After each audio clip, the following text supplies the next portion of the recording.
Well, joining us now is Asher Fredman. He is the executive director of the Mizgav Institute for National Security in Jerusalem.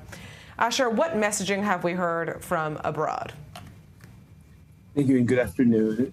We're seeing a division between official messages coming out of the region and messages that are being given in private channels that I myself have received from friends, well-placed individuals in the Gulf saying things to me like, congratulations, you're doing the hard work for the world, taking on this radical regime.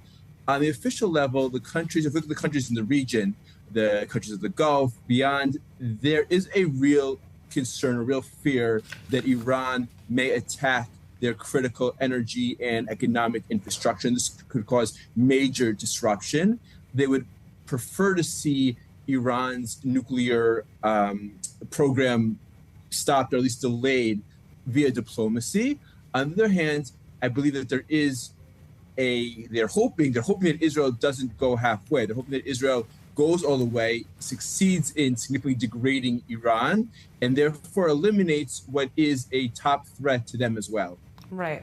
What about the Gulf states? You know, obviously, we can't help but think about what this means for the Abraham Accords, the future of relations between Israel and other Gulf nations.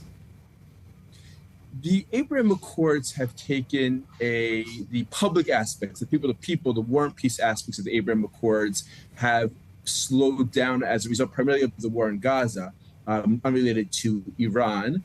On the other hand, since President Trump returned to office, we've seen renewed momentum, including on multilateral initiatives like the India-Middle East-Europe corridor, for example, which would stretch from the Gulf via Jordan, Israel to Europe, connecting India to Israel. Specifically with regard to Iran, we know is dedicated to disrupting these positive trends, the winds of war and peace. And in the medium term, if the Iranian regime was weakened, was even changed, then the potential for establishing long-term stability and peace and prosperity in the Middle East would only grow. All right, Asher, I'd like to thank you so much for joining us.